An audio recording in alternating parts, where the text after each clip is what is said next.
இப்போ income tax அப்படின்ற இந்த பகுதியில நம்ம சேலரி ஹெட் அப்படின்றத நம்ம பார்த்துட்டு இருக்கோம். இன்கம் டேக்ஸ்ல சேலரி ஹெட்ல நமக்கு இது வந்து சேலரி ஹெட்ல பார்ட் 2. இதுல பார்ட் 2ல சில கொஸ்டின்ஸ் ஆஸ்பெக்ட்ஸ்ல நம்ம டிஸ்கஷன் பண்ணிட்டு இருக்கோம். அந்த அடிப்படையில இப்போ நம்ம பார்க்க இருக்கக்கூடிய பகுதியில நம்ம பார்க்கலாம். இப்போ 21st questions. 21st question. Are you able to visible my screen? உங்களுக்கு என்னோட ஸ்கிரீன் தெரியுதுங்களா? Yes sir. Fine. Mr. Ram is a partner. Mr. Ram வந்து ஒரு partner Ayodhya and company. Ayodhya and கம்பெனியினுடைய பார்ட்னர். ஓகேங்களா? மிஸ்டர் ராம் வந்து அயோத்தியா கம்பெனியுடைய partner. Apart from being a partner, இவர் வந்து பார்ட்னரா இருந்ததோட மட்டும் இல்லாமங்க இவர் என்ன பண்ணிருக்காரு அப்படின்னு பாத்தீங்க அப்படின்னா, he is in part time employment. He is in part time employment அவர் பார்த்துட்டு இருக்காரு. இவர் வந்து பார்ட் டைம் எம்ப்ளாய்மெண்ட்டும் பார்த்துட்டு இருக்காரு. ஓகே, அப்போ பார்ட் டைம் எம்ப்ளாய்மெண்ட்ல மூலமா அவருக்கு என்ன கிடைச்சிருக்கு அப்படின்னா வித் சிக்மா லிமிடெட் அப்படின்றதுல அவர் பார்த்துட்டு இருக்காரு.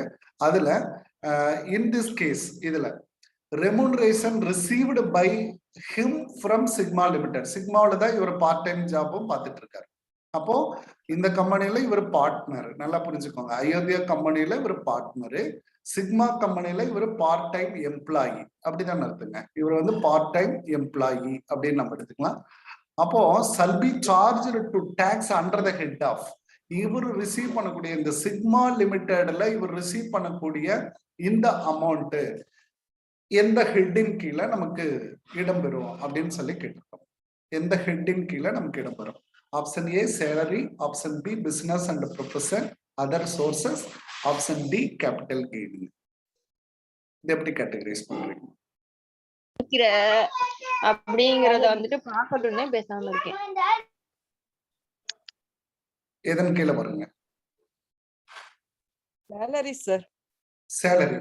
அப்போ இவர் பார்ட் டைம் எம்ப்ளாய்மெண்ட், எதர் இந்த full time employment are part time employment ரெண்டுமே இது எதுல தான் நமக்கு வரும் அப்படின்னு பாத்தீங்க அப்படின்ட்டா டெஃபினட்டா சேலரி அப்படின்ற இதுல தான் நமக்கு வரும். ஓகே, இது வந்து received from six Sigma, received from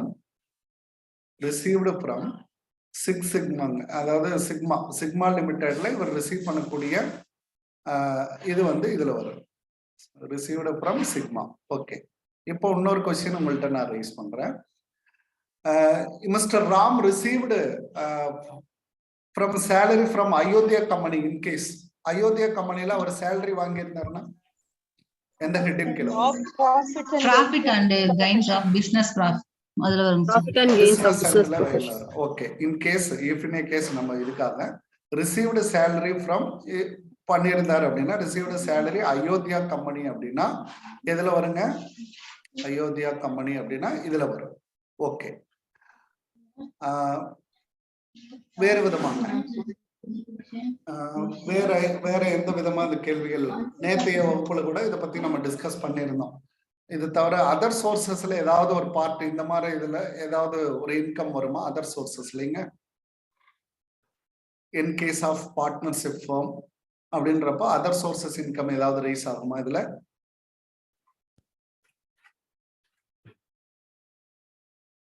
ஏன்னா இந்த மாதிரியான ஒரு கேஸ்ல வேற ஏதாவது அதர் சோர்சஸ் இன்கம் ஏதாவது வருமானு கேட்கிறேன். நோ. Okay, fine.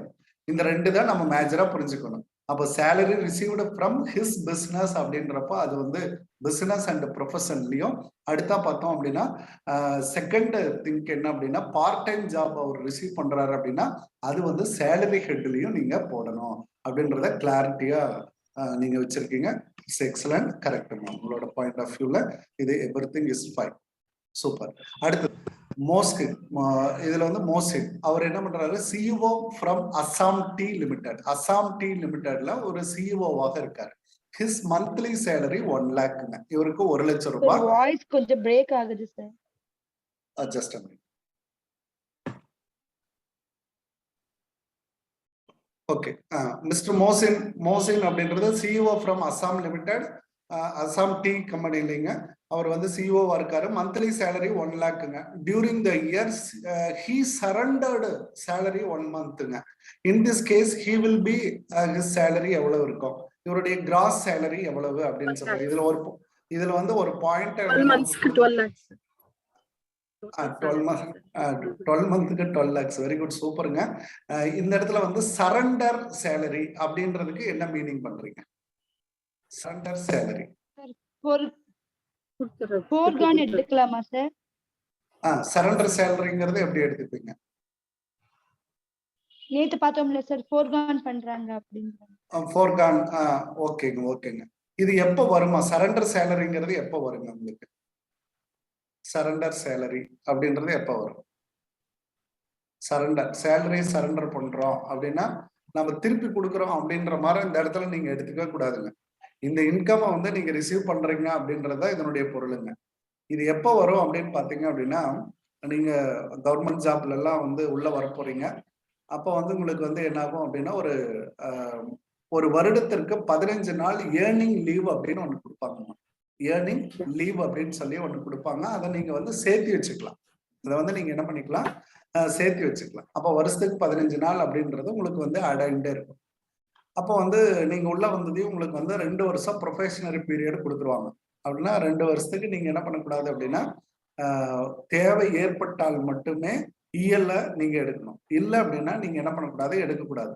உங்களுக்கு வந்து அந்த 12 நாள் லீவை ஒரு வரையறுக்கப்பட்ட ஒரு 3 நாள் லீவை ஒரு 2 வருஷத்துக்கு நீங்க பல்லக்கடிச்சுட்டு எடுக்கணும் அப்படின்றதா இதனோட பொருளுங்க. அப்போ அதை மட்டும் நம்ம யூஸ் பண்ணிட்டோம் அப்படின்னா 2வது வருட முடிவுல தான் உங்களுக்கு என்ன வரும் அப்படின்னு பாத்தீங்கன்னா, இந்த ஏர்னிங் லீவு ஆட் ஆகும். அதுக்கப்புறம் மெடிக்கல் லீவு இது எல்லாமே வரும். ஒரு 2 வருஷத்துக்கு அந்த ப்ரொஃபஷனல் பீரியட்ல நமக்கு ரெஸ்ட்ரிக்ஷன்ஸ் வந்து இருக்கும். அந்த மாதிரி நினைச்சுக்கோங்க. அப்போ ஏர்னிங் லீவு அந்த 2 வருஷம் முடிஞ்சதுமே நம்ம என்ன பண்ணுவோம் அப்படின்னு பாத்தீங்க அப்படின்ட்டா, அந்த ஃபர்ஸ்ட் இயர்ல ஒரு 15 நாள், செகண்ட் இயர்ல ஒரு 15 நாள் நம்ம என்ன பண்ணிக்கலாம் அப்படின்னா சரண்டர் பண்ணிக்கலாம். சரண்டர் பண்ணோம் அப்படின்னா இமிடியேட்டா நமக்கு 1 month சேலரி வந்துருமா? 1 month சேலரி, அதாவது 15 நாள் 1 month ஆகுது இல்லைங்களா, அந்த 1 monthக்கான சேலரி நமக்கு கொடுத்துருவாங்க. இன்கேஸ் சரண்டர் சேலரியை வந்து நீங்க என்ன பண்ணக்கூடாது அப்படின்னா சேலரியில கொண்டு வரக்கூடாது. இதுதான் இதனுடைய ரூலுங்க, நல்லா புரிஞ்சுக்கோங்க. சரண்டர் சேலரிய நீங்க என்ன பண்ணக்கூடாது, நார்மல் சேலரியில கொண்டு வரக்கூடாது. இது உங்களுக்கான ஒரு பெனிஃபிட் அப்படின்ற மாதிரி போயிடும். இது வந்து உங்களுக்கு எதுல கொண்டு வர மாட்டாங்க அப்படின்னு பாத்தீங்கன்னா, டாக்ஸ் இதுல கொண்டு வர மாட்டாங்க அப்படின்றத நல்லா புரிஞ்சுக்கோங்க. அப்போ இவரோட சேலரி அப்படின்றது கிராஸ் சேலரி பாத்தீங்க அப்படின்னா, அந்த எக்ஸாக்ட் அந்த 12 monthsக்கு அந்த 12 monthsக்கு என்ன சேலரி ரிசீவ் பண்றாரோ அது மட்டும்தான் அவருடைய கிராஸ் சேலரி. புரியுதுங்களா? Gross salary. அப்போ சரண்டர் அப்படின்றது not included in the gross salary. அதை மட்டும் நான் புரிச்சு. Are you clear now? உங்களுக்கு புரியுதாமா இந்த கான்செப்ட்? ஏர்னிங்ஸ் லீவ் அப்படின்றது உங்களுக்கான பெனிஃபிட். இதை வந்து நீங்க வந்து சேலரியில கொண்டு வரக்கூடாது. அப்படின்னா லீவ் போடாம நீங்க அதை பயன்படுத்தினதுனால உங்களுக்கு கிடைச்சது. அப்போ இது வந்து ஒரு நீங்க சேலரியோட நீங்க கிராஸ் அப் பண்ணக்கூடாது அப்படின்றத மனசுல வச்சுக்கோங்க. அப்ப சரண்டர்னா நாட் ஃபார் திருப்பி கொடுக்கறது அல்ல அப்படின்றத நல்லா புரிஞ்சுக்கோங்க. அது என்டையர்லி டிஃப்ரெண்டான ஒரு கான்செப்ட். இதை வந்து இந்த நிகழ்வோட சொல்றதுக்கு புரிஞ்சுக்கிறதுக்கு கொஞ்சம் எளிமையாக இருக்கும். அதே மாதிரிதான் அவருக்கு CEO of the Assam limited மோசின்க்கும் இதே இஷ்யூஸ் தான் இருந்திருக்கு. அப்ப நீங்க வந்து 12 மாசத்துக்கான சேலரி மட்டும்தான் நீங்க எடுத்துக்கணும். ஓகே, இந்த கொஸ்டின். அடுத்தது next question. which of the following is not eligible for under the section 89? நேத்து பார்த்திருக்கோங்க 89. 89ங்கிறது என்னமாது? ரிபேட்ல 87A ரிபேட்டுங்க. இதுக்கு வந்து ரிலீஃப் அப்படின்னு ஒரு வார்த்தை சொல்லுவாங்க இல்லைங்களா? இது பேரு நம்ம ஆரியர் சேலரி கிராஜுவிட்டி. 2 கேஸ் வரப்போ நல்லா பாத்துக்கணும் அப்படின்னு நான் சொல்லியிருக்கேன். 2 கேஸ் வரப்போ நல்லா பாத்துங்க. இப்போ which of the following not eligible, இந்த இடத்துல பாருங்க not eligible அப்படின்னு ஒரு வார்த்தை கொடுத்திருக்கேன். not eligible for relief under section 89. இப்போ கிராஜுவிட்டி வந்துருச்சு, அரியர் சேலரி வந்துருச்சு. அப்போ இது இருக்கு இது இருக்கு, ரெண்டுமே பொருள் இருக்கு அப்படின்னு அர்த்தம். அப்போ compensation received by the employee at the time of years. Gratuity எப்பமா வாங்குவோம்? கிராஜுவிட்டிங்கிற நம்ம எப்போ வாங்குவோங்க? எப்ப receive end of the period இல்லைங்களா? எண்ட் ஆஃப் அவர் டேன்யூர் அப்படின்னு சொல்லுவோம். நம்மளுடைய பணிக்கால முடிவுல தான் நம்ம வந்து கிராஜுவிட்டியை ரிசீவ் பண்ணுவோம். அதே மாதிரிதானுங்க விஆர்எஸ் கொடுக்குறப்பையும் நம்ம பணிக்காலம் முடிஞ்சிருதுங்களா? விஆர்எஸ் கொடுக்குறப்பையும் பணிக்காலம் நம்மளோடது முடிஞ்சிருது. அப்போ compensation received by the employee at the time of voluntary retirement service, அப்போ நம்மளுடைய பணிக்காலம் முடிவு செய்யுது. அப்போ இந்த மூணுமே வந்து பாத்தீங்க அப்படின்ட்டா இந்த 89 ரிலீஃப்க்கு பொருந்தும். 89 ரிலீஃப்க்கு நமக்கு பொருந்தும். எது மட்டும் நமக்கு பொருந்தாதுங்க? எது மட்டும் பொருந்தாதுங்க? போனஸ் மட்டும் பொருந்தாது. போனஸ் பேமெண்ட் வந்து எவ்வரி இயருமே உங்களுக்கு போனஸ் பேமெண்ட் இருக்கு. எவ்வரி இயருமே உங்களுக்கு போனஸ் பேமெண்ட் இருக்கு. அப்போ இந்த 89 அப்படின்னு சொல்லக்கூடிய இந்த கான்செப்ட் நமக்கு எதுல வருது அப்படின்னு பாத்தீங்கன்னா 87A அப்புறம் வரக்கூடிய ரிலீஃப்ல வருது. ரிலீஃப் அப்படின்ற கான்செப்ட்ல வர்றதுனால இதை பத்தி ஒரு சின்ன ஒரு ஃபுல்லாவே நம்ம கேதர் பண்ணிக்கலாம். அடுத்த கொஸ்டின் இருக்கு, இதையும் முடிச்சுட்டு அந்த அந்த ஃபுல் அண்டர்ஸ்டாண்டிங்க்கு நம்ம உங்களுக்கு கொண்டு வர பாருங்க. அப்போ இதுல நாட்டு கொடுத்ததுனால இந்த 3 கேட்டகரியுமே இதுக்கு பொருந்தும். 89க்கு டி ஆப்ஷன் மட்டும் பொருந்தாது. அதனால போனஸ் பேமெண்ட்ங்கிறது எவ்வரி இயர்ல நம்ம ரிசீவ் பண்ணுவோம். இது வந்து எல்லாமே எண்ட் ஆஃப் த பீரியட்ல தான் நம்ம ரிசீவ் பண்ணுவோம். The upper limit of relief under section 89. இப்போ நமக்கு இது வந்து புதுசா இருக்கு. அப்பர் லிமிட் எவ்வளவுன்னு தெரியும். 89 இப்போ நம்ம தெரியாம இருந்தோம், இப்போ தெரிஞ்சுக்கலாம். அப்போ அதுல அப்பர் லிமிட் இருக்குமா, கிராஜுவிட்டி மாதிரி ஏதாவது அப்பர் லிமிட் இருக்குமா அப்படின்றத நம்ம தெரிஞ்சுக்க வேண்டிய கட்டாயம். அப்போ இதுக்கு என்ன அப்பர் லிமிட் அப்படின்றத நம்ம தெரிஞ்சுக்கணும். இதுக்கு வந்து ஒரு சின்ன ஒரு இதே உங்களுக்கு காமிச்சிடுறேன். அந்த 89ல என்னென்னலாம் இருக்கும் அப்படின்றத. அப்போ சேலரி ரிசீவ்டு இன் அரியர் அப்படின்றத பத்தி பேசுறது தான் tax relief under section 89 of 1. ஓகேங்களா? இப்போ கிளாரிட்டியா உங்களுக்கு புரிஞ்சிடும். சேலரி ரிசீவ்டு இன் அரியர்ஸ் அப்படின்றதான் டாக்ஸ் ரிலீஃப்ல போகுது அண்டர் செக்ஷன் 89 ஆஃப் 1. இதுக்கு நீங்க கொடுக்க வேண்டிய ஃபார்ம் நம்பர் 10E அப்படின்னு சொல்றான். Arrear salary received is taxed in the year of receipt. Tax relief can be claimed under section 89 of 1 income tax after filing the filing form number 10E அப்படின்றத provide பண்ணி எடுத்துக்கலாம். அப்போ 89 of 1ங்கிறது arrear salary பத்தி பேசுது. அதுக்காக கொடுக்கக்கூடிய form 10E. அப்போ எந்தெந்த சுச்சுவேஷன்ல வந்து இந்த டாக்ஸ் ரிலீஃப் நமக்கு பொருத்தமாக இருக்கு அப்படின்னு நம்ம பாக்குறப்போ சேலரி ரிசீவ்டு இன் அரியர் அப்படின்னு சொல்றாங்க. சேலரி ரிசீவ்டு இன் அரியர் அப்படின்ற condition rule number 21A of 2ங்கிற ஆஸ்பெக்ட்ஸ்லயும் இந்த கண்டிஷன் பொறுத்தது. Gratuity received for past services extending a period of not less than 5 years but less than 15 years. குறைந்த அதாவது 5 வருடத்திற்கு குறையாமலும் 15 வருடத்திற்கு மிகையாகாமலும் இருக்கக்கூடியவங்க அந்த பாஸ்ட் கிராஜுவிட்டி ரிசீவ் பண்ணக்கூடிய அந்த பீரியட்ல தான் இது நமக்கு எக்ஸ்டெண்ட் ஆகுது அப்படின்றத மனசுல வச்சுக்கோங்க. அடுத்தது gratuity received past year of services for more, அதை விட அதிகமா இருந்தாலும் எடுத்துக்கலாம். ரூல் நம்பர் 21 அப்படின்ற compensation termination of employment end. டெர்மினேஷன்னா பதவி விலகிறது அல்லது ஓய்வு அனௌன்ஸ் பண்றது இதெல்லாம். At the time of payment of commutation of pension, pension commutation அப்பயும் வரும். அப்ப இந்த கண்டிஷன் வர்றப்பதான் 89 உங்களுக்கு வருது அப்படின்றத பாருங்க. இதுல எவ்வளவு மேக்சிமம் லிமிட் அப்படின்றது வந்து கிடையாதுங்க. நோ மேக்சிமம் லிமிட் அப்படின்னா என்ன அர்த்தங்க? இதுல இவ்வளவுதான், இந்த லேக்ஸ் 5 lakhs 10 lakhs அப்படின்றது எதுவுமே கிடையாது. அப்ப இதுல வந்து நோ லிமிட்டுங்க. அப்படின்னா எவ்வளவு இருக்கும் அதை வந்து நீங்க என்ன பண்ணிக்கலாம், ஆக்சுவலி எவ்வளவோ எல்லாத்தையுமே நீங்க இன்க்ளூட் பண்ணிக்கலாம். இந்த கண்டிஷன் வரக்கூடியதுல எல்லாத்தையுமே நீங்க இன்க்ளூட் பண்ணிக்கலாம் அப்படின்னு அர்த்தம். அப்போ இந்த கொஸ்டினுக்கான இது பாத்தீங்க அப்படின்னா upper limit relief under section 89 அப்படின்றதுல நோ லிமிட்டுங்க. இதுக்கு என்ன அர்த்தங்க? there is no limit அப்படின்றதா இதுக்கான பொருள். அப்போ இந்த மாதிரி நீங்க ரெஸ்ட்ரிக்ட் பண்ண முடியாது. 3 lakh 5 lakh 10 lakh அப்படின்ட்டு லிமிட் பண்ண முடியாது. அப்போ therefore our option is none of the above. our option is none of the above. இப்போ அந்த 89 அப்படின்றது வந்துச்சுனாவே இனிமேல் நீங்க கரெக்டா பண்ணிடுவீங்க. அதுல வந்து உங்களுக்கு மாற்றமே இருக்காது. அது ஒரு புது டைப் ஆஃப் கொஸ்டின்ஸ் தான். இந்த வருஷம் இருக்கக்கூடிய இதுல டாக்ஸ் இதுல இருக்கு. டாக்ஸ் ஃபைலிங்ல பாத்தீங்க அப்படின்னா இந்த மாதிரி ஹெட்ஸ் எல்லாமே கொடுத்துருக்காங்க. முடிஞ்சா கூட நீங்க என்ன பண்ணுங்க அப்படின்னா இன்கம் டாக்ஸினுடைய ஃபார்ம், அதாவது நம்ம பேன் ஐடி வச்சிருக்கிற ஒவ்வொருத்தருமே வந்து நம்ம என்ன பண்ணுவோம் அப்படின்ட்டா இ ஃபைலிங் வந்து பண்ணணும். அந்த இ ஃபைலிங்ல இருக்கக்கூடிய ஃபார்ம் கூட நம்ம என்ன பண்ணலாம், ஒரு நாளைக்கு எடுத்து உங்களுக்கு ஃபுல்லாவே வந்து அது கூட நான் சொல்லித்தரேன் எப்படி ஃபைல் பண்ணணும் அப்படின்றது கூட உங்களுக்கு நான் கிவ் இட் ஃபார் யூ. இது வந்து உங்களுக்கு ரொம்ப ஒர்த்வைலா இருக்கும். அதுல இருக்கக்கூடிய என்டையர் கான்செப்ட் எல்லாத்தையுமே நம்ம புரிஞ்சுக்கிற மாதிரி இருக்கும். அதனால அந்த ஒரு கான்செப்டை நான் உங்களுக்கு I will be explain later another one கிளாஸ்ல நம்ம அதை பிளான் பண்ணுவோம் ப்ளீஸ். இப்போ இந்த 89 அப்படின்றது ஒரு வகையிலான ரிபேட் ரிலீஃப் அப்படின்றத கொண்டு வந்துருக்கு. Okay fine. Next question 25th question. Mister Nimesh received conveyance allowance. Conveyance allowance பாத்தீங்க அப்படின்னா 24,000 ஃப்ரம் ஹிஸ் எம்ப்ளாயர். எம்ப்ளாயர்கிட்ட இருந்து 24,000 ரூபாய் கன்வேயன்ஸை வாங்கியிருக்காரு. கன்வேயன்ஸுங்கிறதுக்கு இன்னொரு பேரை நீங்க என்ன சொல்லுவீங்க? கன்வேயன்ஸ் டிராவலிங் டிராவலிங்கு, டிரான்ஸ்போர்ட், இந்த மாதிரி அலவன்ஸ் தான் நம்ம சொல்லுவோம். அப்ப போக்குவரத்து செலவுகள்ல சேர்க்கிறது.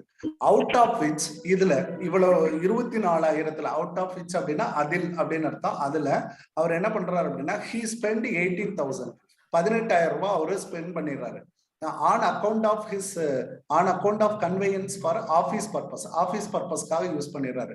Find out the taxable conveyance allowance. இத டாக்ஸபிள் கன்வேயன்ஸ் அலவன்ஸ் எவ்வளவு அப்படின்னு நம்ம கொண்டு வரோங்க. இந்த கொஸ்டின்ல பாத்தீங்க அப்படின்னா நமக்கு கிளியரா கொடுத்துருக்காங்க. 24,000 ரூபாய் வாங்கியிருந்தாரு, அவரு 18,000 ரூபாய் மட்டும்தான் செலவு பண்ணிருக்காரு. அப்ப ரிமைனிங் போர்ஷன் நமக்கு என்னவாக இருக்கும்? டாக்ஸபிள் இல்லைங்களா? ஆக்சுவல் ஆபீஸ் பர்பஸ்க்காக அவர் யூஸ் பண்ணது நமக்கு என்ன ஆகாது? எக்ஸம்டட். அது வந்து எக்ஸம்டட். அப்ப எக்ஸம்டட் போர்ஷன் அப்படின்னு சொல்லப்படுறது ஆக்சுவல் ஸ்பெண்டுங்க இல்லைங்களா? எக்ஸம்டட் போர்ஷன் அப்படின்னு சொல்லப்படுறது ஆக்சுவல் ஸ்பெண்ட் கன்வேயன்ஸ் அப்படின்னு நம்ம சொல்லலாம். அவர் எவ்வளவு ஸ்பெண்ட் பண்ணியிருக்காரோ கன்வேயன்ஸை நீங்க எக்ஸம்ட் பண்ணிக்கலாம். அப்போ டாக்ஸபிள் அப்படின்ற பர்பஸ் அவர்கிட்ட ஏதான இருக்கும் அந்த பணம், அதனால வந்து அது வந்து டாக்ஸபிள் அப்படின்னு வரப்போ அந்த 24,000 இருந்து இந்த 18,000 ரூபாய் கிடைச்சிருங்க.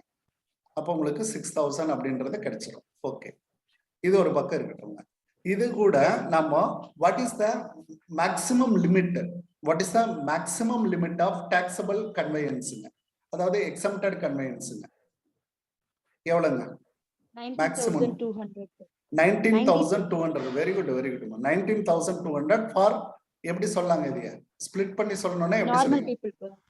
Normal 1,600 per month into 12 months அப்படின்னு போடுறப்போ ருபீஸ் நமக்கு எவ்வளவு கிடைச்சிருங்க? 19,200 கிடைச்சிரும். இது ஃபார் நார்மல் போர்ஷனுங்க. நார்மல் போர்ஷனுக்கு இந்த மாதிரி நம்ம சொல்லலாம். இன்கேஸ் டிசேபிள்ட் அப்படின்னு வரப்ப நமக்கு என்ன வரும்? அது அப்படியே உங்களுக்கு டபுள் ஆயிடும். 3,200 பெர் மந்த். இப்போ இது வந்து எதுவுமே கொடுக்கல.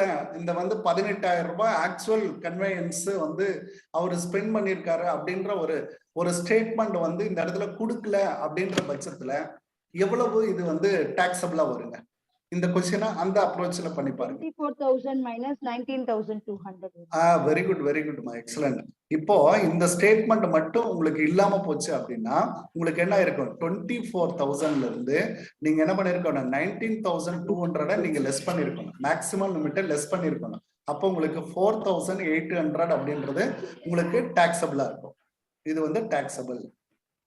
Are you understand this concept? உங்களுக்கு இந்த கான்செப்ட் நல்லா புரியுதான்னு பாருங்க.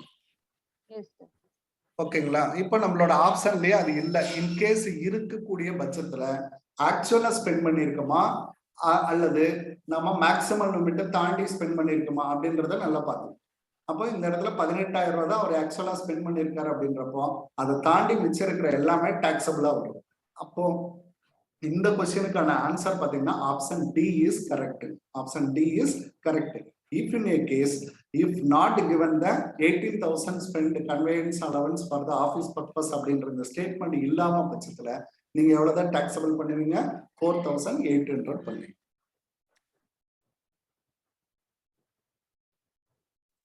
ஓகே, அடுத்தது எம்ப்ளாயர்ஸ் கான்ட்ரிபியூஷன் டு அன்ரிகனைஸ்டு ப்ராவிடென்ட் ஃபண்டுங்க. சேம நல நிதி அன்ரிகனைஸ்டு அப்படின்னு சொல்லிட்டாங்க. அப்போ கவர்மெண்டால நோட்டிஃபைடு பண்ணப்படாத எல்லா ஃபண்டுமே வந்து எதுல தான் வருங்க?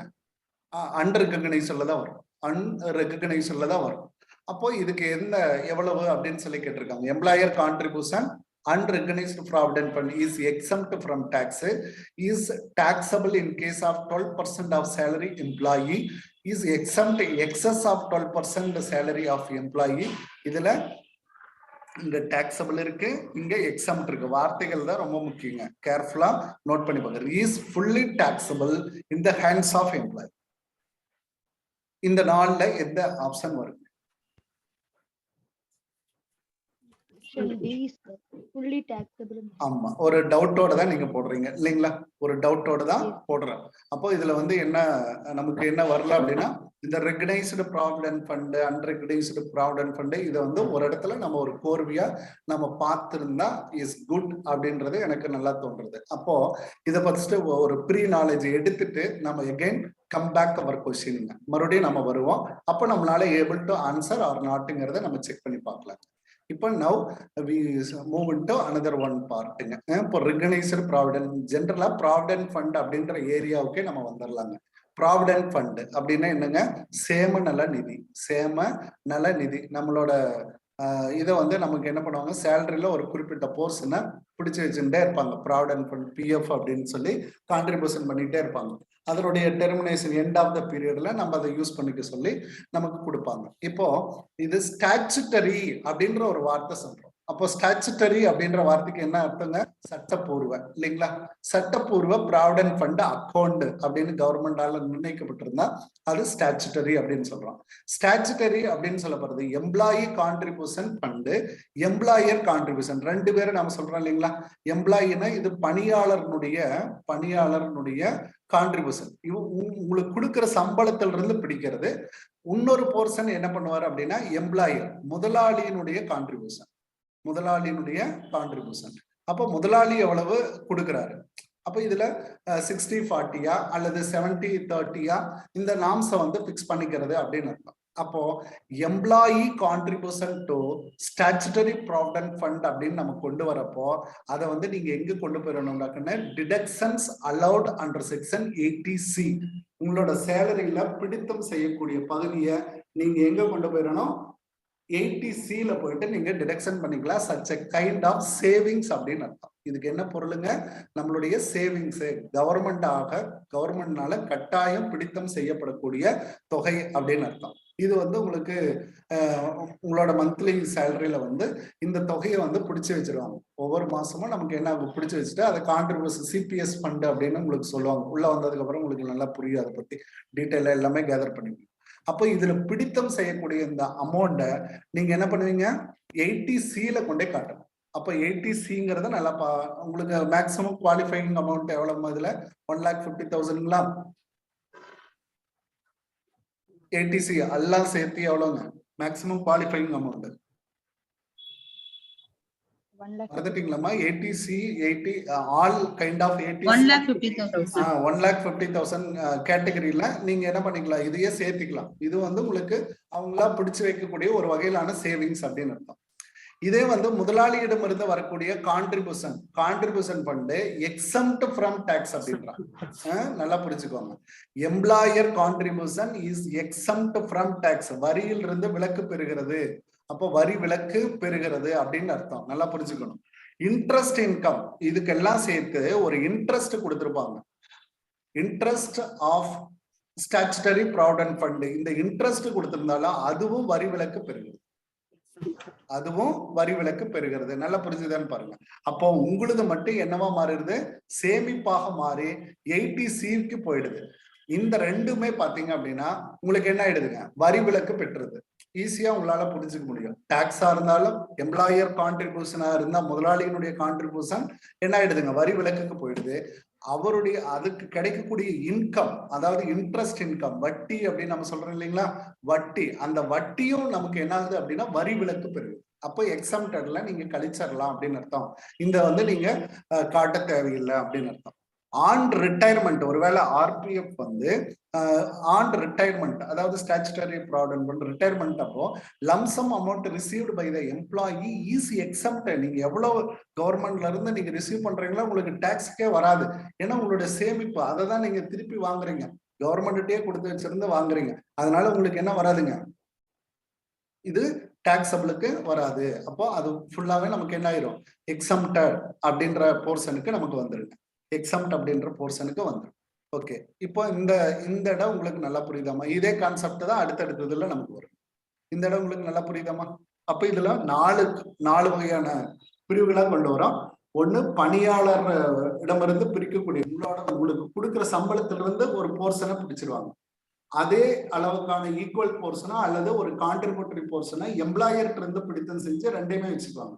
இப்ப நமக்கு கவர்மெண்ட்டுக்கு இருக்கக்கூடிய மிகப்பெரிய ஒரு பிரச்சனையே என்ன அப்படின்னா, கவர்மெண்ட் எம்ப்ளாயி ஏன் போராடுறாங்க அப்படின்னா, நீங்க எங்கள்கிட்ட இருந்து பிடிச்சுக்கிறீங்க, அதை வந்து நீங்க இன்வெஸ்ட் பண்றீங்கன்னு சொல்றீங்க, உங்களோட கான்ட்ரிபியூஷன் எவ்வளவுன்றத சொல்ல மாட்டேங்கிறீங்க, அதை நீங்க வந்து கொடுக்குறீங்க அப்படின்றத சொல்ல மாட்டேங்கிறீங்க அப்படின்னு சொல்லிதான் வந்து நமக்கு போராடிட்டு இருக்காங்க. அதுக்கு வந்து கவர்மெண்ட் என்ன சொல்றாங்க, கவர்மெண்ட் தரப்புல நாங்க இன்வெஸ்ட்மெண்ட் போட்டு வச்சிடறோம், அந்த இன்வெஸ்ட்மெண்ட்ல இருந்து உங்களுக்கு எடுத்து தரோம் அப்படின்னு சொல்றாங்க. இன்னுமே பாத்தீங்க அப்படின்னா நிறைய பேருக்கு ப்ராவிடன்ட் ஃபண்ட் திருப்பி தர முடியலைங்க கவர்மெண்ட் எம்ப்ளாயீஸ்க்கு. அதுதான் மிகப்பெரிய ப்ராப்ளமா இப்போ ஓடின்னு இருக்கு. அதை வியூ பண்ணிட்டு இருக்காங்க. அதனால பாத்தீங்கன்னா ரிட்டையர்மெண்ட் ஏஜ் எல்லாம் நமக்கு அதிகப்படுத்திட்டே இருக்காங்க. இதனால ரீசன் தான். ஏன்னா ஃபண்ட் ரைசிங் கொடுக்க முடியல, அவ்வளவு பேர் வெளியே போறவங்க இருக்காங்க, அவங்களுக்கு வந்து கொடுக்க முடியல அப்படின்றத ப்ராப்ளம். இப்போ ஸ்டாச்சுட்டரி ப்ராவிடன்ட் ஃபண்டுங்கிற கதை இதுதானுங்க. அப்போ அதுல என்ன ஆயிடுச்சு அப்படின்னா, நம்ம பணத்தையும் சேர்ந்து ஹி ஸ்பெண்ட் மோர், ஏதாவது ஒரு இன்வெஸ்ட்மெண்ட் போட்டிருக்காங்க, அதை வந்து ரிசீவ் ஆகல அப்படின்ற மாதிரி சொல்லி அந்த கதையெல்லாம் வேண்டாம். Okay fine. நெக்ஸ்ட் இதுல பாத்தீங்க அப்படின்னா ரெகக்னைஸ்டு ப்ராவிடன்ட் ஃபண்ட். ரெகக்னைஸ்டு அப்படின்னா அங்கீகரிக்கப்பட்ட அப்படின்னு அர்த்தம். அங்கீகரிக்கப்பட்ட, அப்ப கவர்மெண்டால அங்கீகரிக்கப்பட்ட ப்ராவிடன்ட் ஃபண்ட், சேமநல நிதி அப்படின்னு அர்த்தம். ஏதாவது எல்ஐசி இந்த மாதிரி இதுல கூட நீங்க என்ன பண்ணிருக்கலாம் அப்படின்னா சேமநல நிதியில நீங்க இன்வெஸ்ட் பண்ணிருக்கலாம். அந்த சிச்சுவேஷன் வரப்ப என்ன ஆகுது,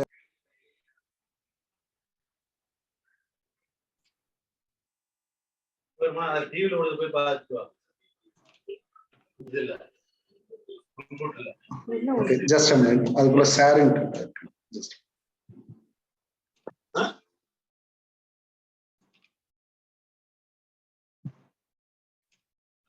ஓகே. இப்போ ரெகக்னைஸ்டு ப்ராவிடன்ட் ஃபண்ட் அப்படின்ற கேட்டகரிக்கு நம்ம வரோம். அப்போ வந்து அங்கீகரிக்கப்பட்ட சேமநல நிதி இருக்கக்கூடிய, அங்கீகரிக்கப்பட்ட சேமநல நிதி அப்படின்ற ஒரு விஷயம் இருக்கிறப்போ நமக்கு என்ன ஆகுது அப்படின்றத இந்த இடத்துல பாருங்க. அப்போ எல்ஐசி மற்ற ஜிஐசி இதுல எல்லாம் இருக்கக்கூடிய ப்ராவிடன்ட் ஃபண்ட் எல்லாம் வந்து கவர்மெண்டால அங்கீகரிக்கப்பட்டிருக்கு. அந்த சிச்சுவேஷன்ல எம்ப்ளாயி கான்ட்ரிபியூஷன், அப்ப பணியாளர்களுடைய கொடை, பணியாளர்களுடைய பங்களிப்பு இல்லைங்களா, அவருடைய பங்களிப்பு நீங்க என்ன பண்ணலாம் அப்படின்னா டைரக்டா என்ன பண்ணிருங்க, ஏடிசி குவாலிஃபைடிங் அமௌண்ட்டுக்கு கொண்டு போயிடுங்க. அப்ப இது வந்து சேமிப்பா மாறிடுது. அப்போ இவன் என்ன சொல்லல அப்படின்னா, எங்களை விட்டுட்டு நீங்க வெளியில பண்ணீங்க அப்படின்னா எம்ப்ளாயர் கான்ட்ரிபியூஷனை மட்டும் நாங்க என்ன பண்றோம் அப்படின்னா எக்ஸம்ட் அப் டு 12% சேலரி தான்றான். அப்போ 12% வரைக்கும் தான் நாங்க உங்களுக்கு எக்ஸம்ட் பண்ணுவோம், அப்போ ஃபுல்லி எக்ஸம்ட் பண்ண முடியாது அப்படின்னு சொல்லிடுறான். அப்போ கவர்மெண்ட் அப்படின்றப்ப முழுசா வரி விலக்காகவும், அதே சமயம் அங்கீகரிக்கப்பட்ட சேமநல நிதியில பாக்குறப்போ கவர்மெண்ட் என்ன சொல்றா, 12% வரைக்கும் தான் நான் உங்களுக்கு எக்ஸம்ட் பண்ணுங்க அப்படின்னு சொல்றேன். அப் டு 12% அப்படின்றதுதான் இந்த கண்டிஷனுங்க. அப்போ ஃபர்ஸ்ட் கண்டிஷனுக்கும் ரெண்டாவது கண்டிஷனுக்கான டீவியேஷன் உங்களுக்கு புரிஞ்சிருக்கணும். கவர்மெண்ட் அப்படின்றப்ப ஃபுல்லா ஆகுது. இதே வந்து வெளியில அங்கீகரிக்கப்பட்ட ஒரு ப்ராவிடன்ட் ஃபண்ட் சேமநல நிதியில நீங்க இன்வெஸ்ட் பண்றப்போ அதுக்கு 12% வரையில் மட்டுமே இதாகுது. இன்கேஸ் எக்ஸீடிங் 12% அப்படின்றப்போ அது ஆட்டோமேட்டிக்கா உங்களுக்கு என்ன ஆயிடும், டாக்ஸபிளா மாறிடும். எம்ப்ளாயர்னுடைய கான்ட்ரிபியூஷன் வரப்போ, அப்போ முதலாளியினுடைய பங்களிப்பு அப்படின்ற வரப்போ நமக்கு என்ன ஆகுது அப்படின்ற பாருங்க, 12% தான் உங்களுக்கு இருக்கு. அப்போ இது சேமிப்புக்கு போயிடுது, இது 12% வரைக்கும் தான் இருக்கு. இன்ட்ரெஸ்ட் இன்கம் அப்படின்னு வரப்போ அப் to 9.5% interest per annum only exempted. நல்லா புரிஞ்சுதான் பாருங்க, 9.5% கிடைக்கக்கூடிய இன்ட்ரெஸ்ட்டுக்கு மட்டும்தான் இவங்க எக்ஸம்ட் கொடுக்குறாங்க. அப்போ கவர்மெண்ட்டை விட நீங்க அதிகமா இன்ட்ரெஸ்ட் ரிசீவ் பண்ணீங்க அப்படின்னா அது டாக்ஸபிளா மாறிடும். அதுதான் இந்த இடத்துல ரொம்ப முக்கியம். அப்போ அவன் வந்து ஒரு லிமிட் வச்சுட்டான் 9.5 வரைக்கும். இந்த 2 பாயிண்ட நல்லா புரிஞ்சுக்கோங்க.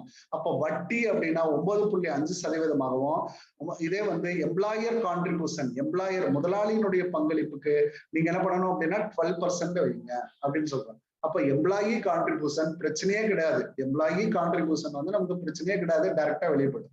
அதே ஏடிசிக்கு கொண்டு போயிடலாம். ஓகே, இந்த இடம் வரைக்கும் உங்களுக்கு இந்த ரெண்டுக்கான டிஃபரன்ஸ் புரியுதாமா? இது கவர்மெண்ட், இது வந்து ஃபுல்லி ஸ்டாச்சுட்டரி. இது பாத்தீங்க அப்படின்னா அங்கீகரிக்கப்பட்ட, கவர்மெண்டால அங்கீகரிக்கப்பட்ட சேமநல நிதி. அப்ப இதுல என்ன, இந்த இதுல ஒரு மாற்றமும் கிடையாது. இந்த ரெண்டுல மட்டும் ஒரு லிமிட் வச்சிருக்காங்க. Are you able to understand? இது புரியுதாமா உங்களுக்கு? Yes sir. Okay, super. இப்போ இது எப்படி எல்லாம் யூஸ் பண்ணிக்கலாம் அப்படின்னு நம்ம பாக்குறப்போ, on retirement of below reason, இதுல due to ill health with instruction balance of RBF should be transferred to new employer. புதிய எம்ப்ளாயர்கிட்ட கூட நீங்க என்ன பண்ணிக்கலாம், இந்த இந்த இதுல கவர்மெண்ட்ல ஒர்க் பண்ணிட்டு இருக்கீங்க அல்லது இந்த எம்ப்ளாயர்கிட்ட ஒர்க் பண்ணிட்டு இன்னொரு எம்ப்ளாயர்கிட்ட போறப்ப இதை அப்படியே டிரான்ஸ்ஃபர் பண்ணிக்கலாம். இந்த ரீசன்ல எல்லாம் உங்களுக்கு என்ன ஆயிட்டே இருக்கும் அப்படின்னா, லம்சம் அமௌண்ட் ஏதாவது ரிசீவ் பண்ணாரு அப்படின்ட்டா, பணியில இருந்து வெளியில வருது, உடம்பு சரியில்லாம போறது, வேற எம்ப்ளாயர்கிட்ட போறது, அப்பெல்லாம் அவர் ரிசீவ் பண்ணாரு அப்படின்னா இது வந்து எக்ஸம்ப்டுக்கு கொண்டு வராங்க.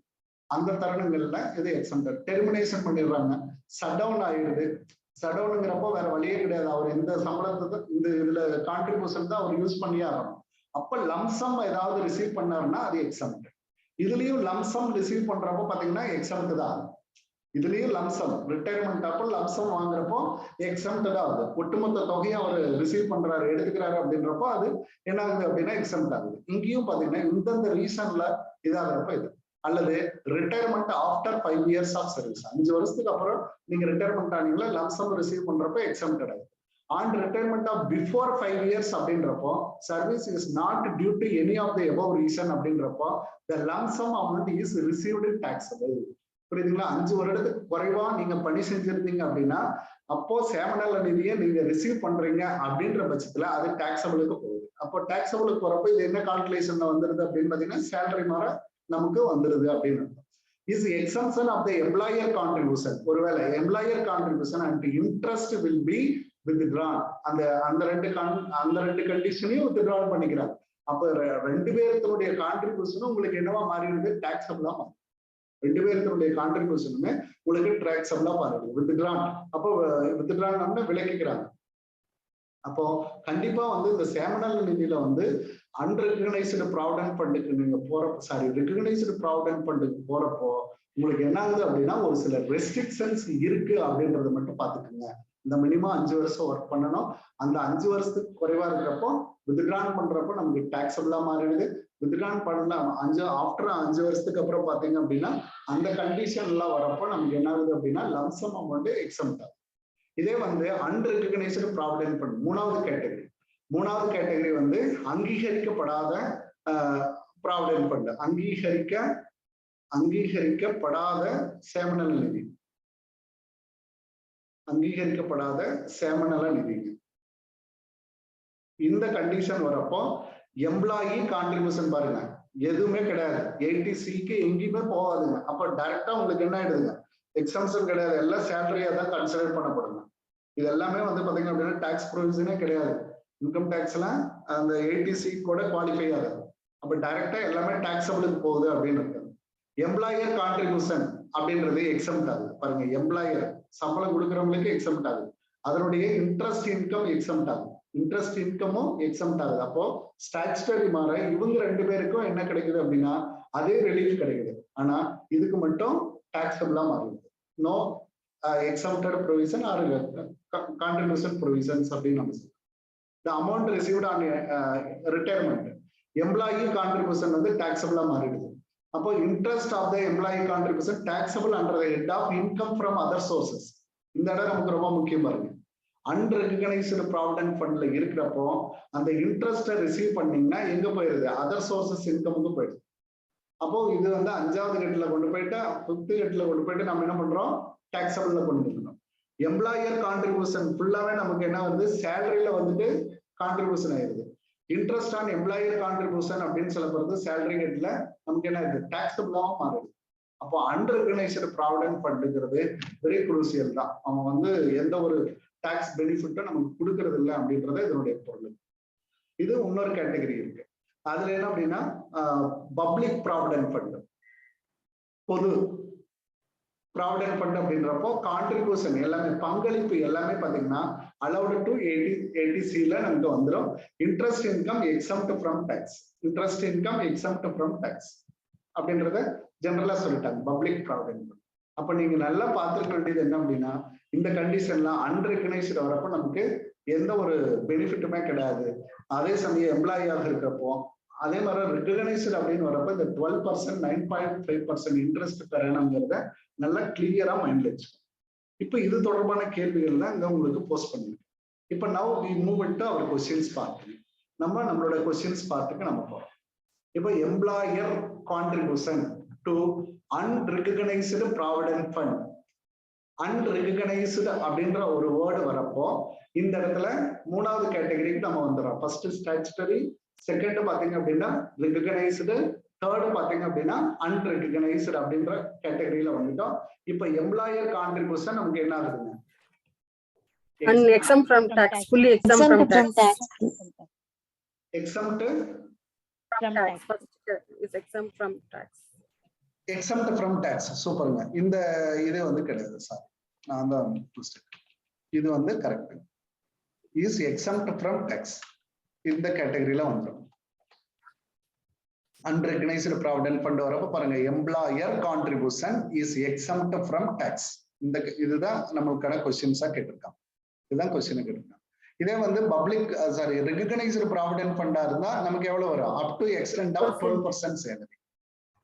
இது வந்து எந்த கேட்டகரிக்கு வரும் அப்படின்னு பாத்தீங்க அப்படின்னா எக்ஸப்ட் 12% ஆஃப் சேலரி. இந்த தேர்ட் ஆப்ஷன் இருக்கு இல்லைங்களா, இந்த தேர்ட் ஆப்ஷன் பாத்தீங்க அப்படின்னா ரெகனைஸ்டு ப்ராவிடென்ட் ஃபண்டுக்கு வரும். Am I correct or not? Recognised provident ஃபண்டுக்கு வரும். taxable in excess of 12% of salary of employee அப்படின்றதும் நமக்கு எதுல வருங்க? 12% எக்ஸஸ் ஆகுறப்போ, சாரி எக்ஸஸ் ஆஃப் 12%ங்கிறது தப்புங்க இல்லைங்க, அப் டு தானே வரும். இது வந்து இது வந்து தப்புங்க. இது இது இது இது இது வந்து கரெக்ட். இது வந்து செகண்ட் வந்து கரெக்ட். செகண்ட் வந்து இதுக்கு கரெக்ட். தேர்ட் வந்து தப்புங்க. எக்ஸஸ் ஆஃப் 12% வந்து எக்ஸம்ட் ஆகாது. இது வந்து இந்த ஸ்டேட்மெண்ட் வந்து தப்புங்க. தேர்ட் ஸ்டேட்மெண்ட் வந்து தப்பு. Recognized provident fund second statement is correct. Is taxable in excess of 12% of salary of employee. அப்போ excess of 12% போறப்ப taxable. அப்போ below 12% அப்படின்றப்போ is exempted இல்லைங்களா? is exempted. அப்போ எம்ப்ளாயர் கான்ட்ரிபியூஷனை பொறுத்தளவுக்கு ரெகனைஸ்டு ப்ராவிடென்ட் ஃபண்டா தான் 12% குறைவா இருக்கிறப்போ exempted, அதோட அதிகமா இருக்கிறப்போ அது taxable. அதோட அதிகமா இருக்கிறப்ப taxable. ஓகே சூப்பருங்க. அது எல்லாம் ஒரு அவுட்லுக் பார்த்த மாதிரி ஆயிடுது உங்களுக்கு. அந்த ப்ராவிடென்ட் ஃபண்ட் ஏரியா மட்டும் நல்லா தரவு பண்ண மாதிரி ஆயிடுது. இப்போ 27th क्वेश्चन போறோம். இஃப் ஏ டொமஸ்டிக் சார் சொல்லுங்க சார், அன்ரெகனைஸ்டு வந்தா வந்து எக்ஸாம் ஃப்ரம் டாக்ஸா sir? Employer contribution exempt from tax. Okay sir. இன்ட்ரஸ்டும் exempt from tax. Okay sir. Unrecognised வந்தா, ஆமா, அன்ரெகனைஸ்டு வந்தா Employees provident fund, employees employer அப்படி போட்டு அன்ரெகனைஸ்டு வந்து எக்ஸாம் ஃப்ரம் டாக்ஸ் அதானே சார்? ஆமா ஆமாங்க, confirm. Okay sir. Employee contribution வந்து கான்ட்ரிபியூஷன் சொல்லுங்க சொல்லுங்க. இதுவே இந்த क्वेश्चनல employees contribution to unrecognised provident ஃபண்ட்னா அப்ப லாஸ்ட் ஆப்ஷன் வருமா சார்? இஸ் ஃபுல்லி டாக்ஸபிள் இந்த fully taxable in the hands of employee. Very good very good. Correct, நீங்க சொல்றது கரெக்ட். எம்ப்ளாயி கான்ட்ரிபியூஷன் அன்ரெகனைஸ்டு ஆக இருந்தா இதுதான் வரும்.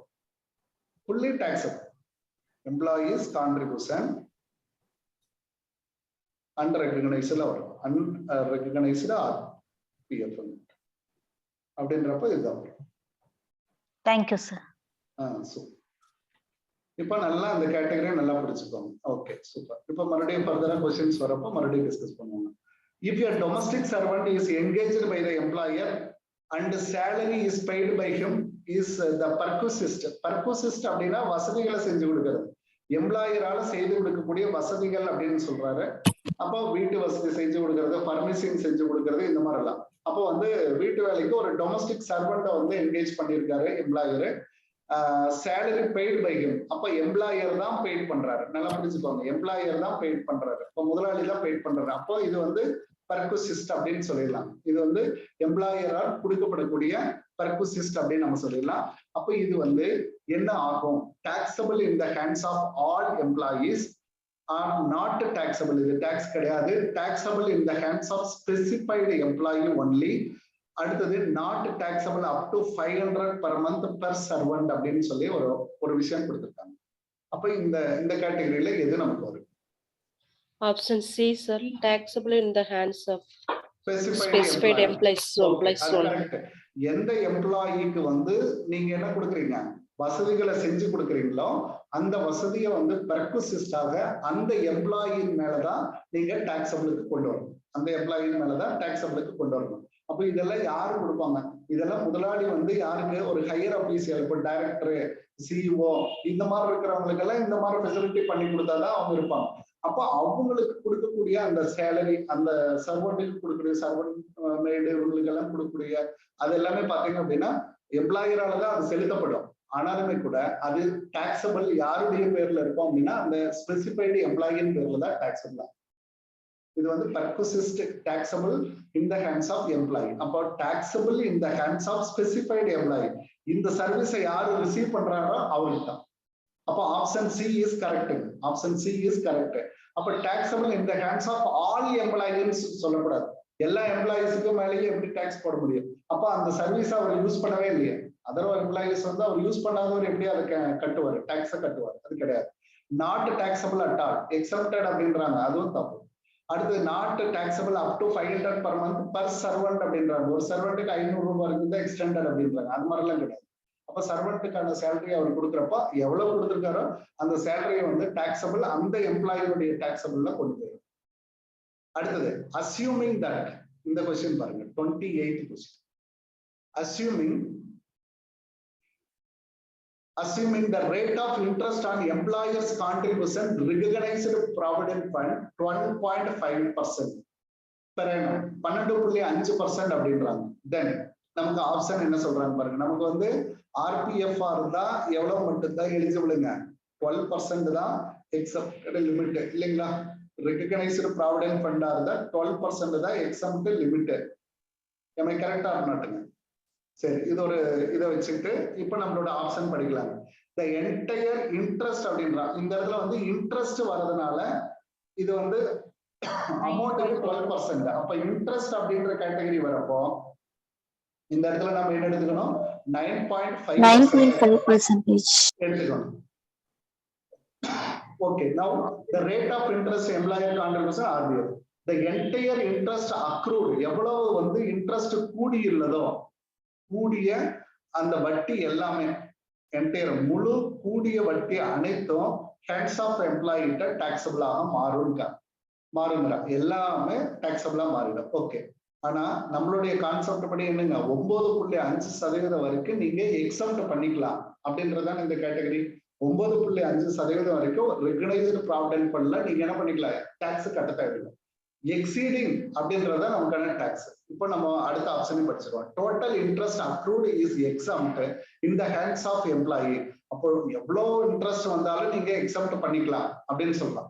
அப்போ இதுல வந்து என்டையர் இன்ட்ரெஸ்ட் டாக்ஸபிள் பண்ணிக்கலாம் அப்படின்னா வரி செலுத்தணும். இது வந்து என்டையர் இன்ட்ரெஸ்ட் வந்து நீங்க என்ன பண்ணிக்கலாம்? எக்ஸம்ட் பண்ணிக்கலாம்ன்ற முழுமையாக வரி விலக்கு பண்ணிக்கலாங்கிறது ஆப்ஷன் சில கொடுத்துருக்காங்க. ஆப்ஷன் பில கொடுத்துருக்காங்க. ஆப்ஷன் சில பாத்தீங்கன்னா interest up to 9.5% is taxable அப்படின்னு ஒரு வார்த்தை சொல்றாங்க. In the hands of employee taxable வந்து தப்புங்க. இஸ் 9.5% வரைக்கும் நீங்க என்ன பண்ணிக்கலாம்? எக்ஸம்ட் பண்ணிக்கலாம். இது வரைக்கும் நம்ம என்ன பண்ணிக்கலாம்? எக்ஸம்ட் பண்ணிக்கலாம். எக்ஸீடிங் 9.5% தான் உங்களுக்கு என்ன ஆகும்? டாக்ஸபிளாக இருக்கும். அப்போ அப் டு 9.5% வரைக்கும் is exempt in the hands of எம்ப்ளாயின்னு இருந்தா இது okay. Okay, fine. Interest is up to 3% is taxable in the hands of employee அப்படின்னு சொல்றாங்க. இப்போ ஆப்ஷன் நமக்கு கரெக்டான ஆப்ஷன் பாத்தீங்கன்னா ஆப்ஷன் டி தான் இஸ் கரெக்ட். ஒய் அப்படின்னு நீங்க பாக்குறப்போ இந்த 12.5%ல இருந்து 9.5% நீங்க லெஸ் பண்ணுங்க. அப்போ உங்களுக்கு எவ்வளவு கிடைக்கும்? 3%. அப்போ இந்த 9.5 விட அதிகமாக செலுத்தக்கூடிய, அப்போ 9.5% விட அதிகமாக செலுத்தும், அதிகமாக ரிசீவ் பண்ணும், அதாவது பெரும், அதிகமாக பெரும் வட்டி அப்படின்னு அர்த்தம். வட்டி அப்படின்றது வரி பெறும், அதாவது என்ன டாக்ஸபிள் அப்படின்றத இதனுடைய பொருள். அப்போ நீங்க 12.5% அப்படின்றது இன்ட்ரெஸ்ட் வச்சிருக்கிறதுனால 9.5%க்கு மேல எவ்வளவு இருக்கு அப்படின்னு பாத்தீங்கன்னா 3%. ஓகேங்களா? இந்த क्वेश्चन உங்களுக்கு அண்டர்ஸ்டாண்ட் ஆகுதுமா? Yes sir. Okay, fine. அப்போ சார் ஒரு வாட்டி ரிப்பீட் பண்ணுங்க சார். சாரி சார், எனக்கு கொஞ்சம் புரியல சார். Sorry sir. அதாவதுமா நீங்க பண்ணக்கூடிய எம்ப்ளாயர் கான்ட்ரிபியூஷன் கொடுக்கக்கூடிய அந்த அமௌண்ட் நல்லா புரிஞ்சுக்கோங்க. எம்ப்ளாயர் எவ்வளவு கான்ட்ரிபியூட் பண்ணுவாரு? இப்போ 60:40 ஒரு ரேஷியோ வச்சுக்கிறாங்கன்னு பாருங்க. அப்போ எம்ப்ளாயி ரிசீவ் பண்றதுல 60, அப்போ வந்து உங்களுக்கு வந்து எவ்வளவுன்னா ஒரு 5000 ரூபாய் மாசம் 5000 ரூபாய் நம்ம என்ன பண்றோம் அப்படின்னா ஓகே சார். எம்ப்ளாயி, அதாவது கான்ட்ரிபியூஷன் டு ஆர்பிஎஃப்னு வச்சுக்கோங்க. ரெகனைஸ்டு ப்ராவிடென்ட் ஃபண்ட்ல மாசம் 5000 ரூபாய் நம்ம பே பண்றோம் அப்படின்னு வச்சுக்கலாங்க. அந்த 5000 ரூபாயில 60%ங்க அப்படின்னா யாரு எவ்வளவு அப்படின்னு பாத்தீங்கன்னா 3000 ரூபாய் வந்து எம்ப்ளாயி பே பண்றாரு. இது வந்து எம்ப்ளாயி பே பண்றாரு, இது வந்து எம்ப்ளாயர் பே பண்றாரு. இந்த இடத்துல எம்ப்ளாயர் பே பண்றாரு. அப்போ 2000 ரூபாய் யாரு பே பண்றாங்க? 2000. 40% அப்படின்னா 2000, 60% அப்படின்னா 3000. 3000 வந்து எம்ப்ளாயி பே பண்றாரு. அப்ப இது வந்து எங்க போயிடும்? 80Cக்கு போயிடும். 80Cல சேமிப்பாக நீங்க போட்டு போயிடலாம். இந்த 2000 ரூபாய் அப்படின்றது இந்த இடத்துல வரப்போ நீங்க என்ன பண்ணணும் அப்படின்னா அப் டு 12% அப்படின்றத பார்க்கணும். 12% ஆஃப் சேலரியா அப்படின்றது நீங்க கண்டுபிடிக்கணும். அப்ப 12% சேலரி வரைக்கும் தான் இந்த இடத்துல எக்ஸம்டட். அப்ப 12%க்கு மேல போச்சுன்னா டாக்ஸபிள். அவ்வளவுதாங்க இந்த இடத்துல பொருள். அப்ப 12% வரைக்கும் தான் எம்ப்ளாயருக்கான எக்ஸம்ட் லிமிட். ஓகே, ஒருவேளை இன்ட்ரெஸ்ட் கிடைக்குது, நம்ம இது வந்து சேமிப்பு, இந்த சேமிப்புக்கு இன்ட்ரெஸ்ட் வட்டி கிடைக்குது அப்படின்னா அந்த வட்டி பெறதுக்கு கூட நமக்கு எவ்வளவுதான் 9.5 வரைக்கும் தான் உங்களுக்கு எக்ஸம்ட் இருக்கு. அதை விட அதிகமா நீங்க வட்டி பெற்றீங்க அப்படின்னா அந்த எக்ஸ்ட்ரா பெறக்கூடிய வட்டி டாக்ஸபிளா மாறிடும். அவ்வளவுதாங்க. அதுக்கு நீங்க வரி செலுத்தணும் அப்படின்றது தான் அதனுடைய பொருள். அப்ப இங்க 12.5% அவங்க என்ன பண்றா ரிசீவ் பண்றானுங்க.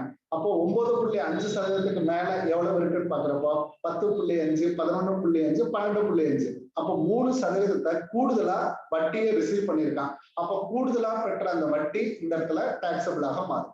அப்ப interest up to 3% is taxable in the hands of employees. Correct.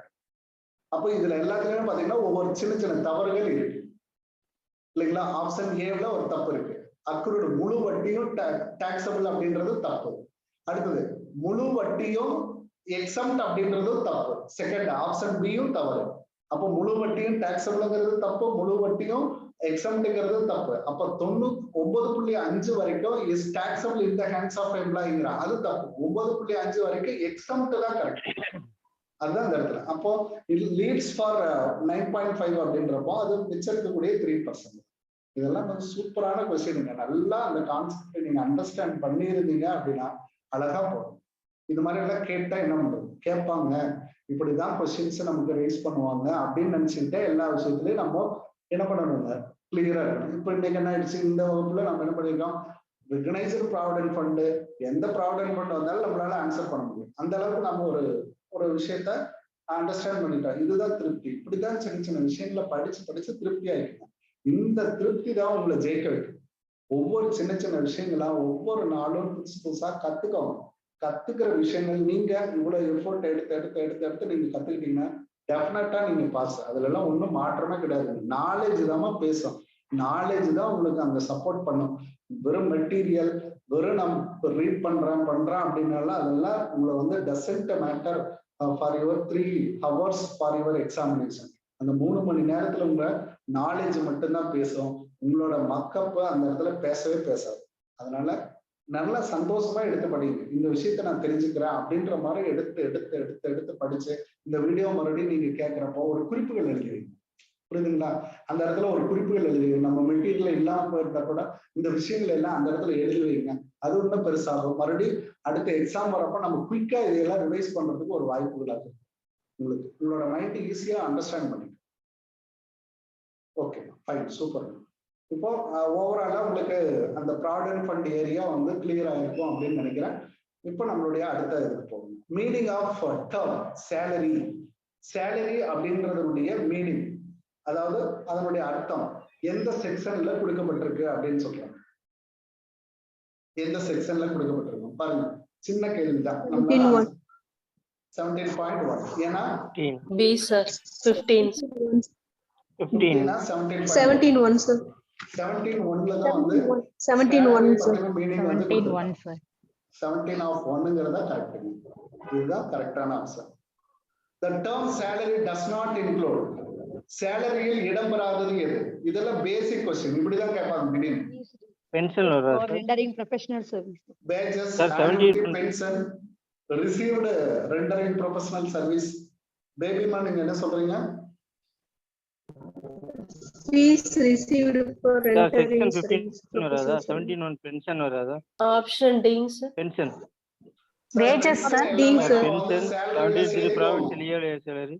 Sir எல்லாமே நீங்க அது எல்லாமே என்ன பண்ணிருங்க, சேலரி ஹெட்ல சேர்த்திருவீங்க. பென்ஷன், ஆனுவிட்டி தொகை, கிராஜுவிட்டி, இது எல்லாமே வந்து நீங்க இதுல சேர்த்திருவீங்க. வேஜஸ் அப்படின்றது கூட implied of meaning for called as a salary. நல்லா புரிஞ்சுக்காங்க. வேஜஸ் அப்படின்றது நமக்கு வந்து சேலரி தான், இந்த வேர்டு தான் மாத்தி வச்சிருக்காங்க.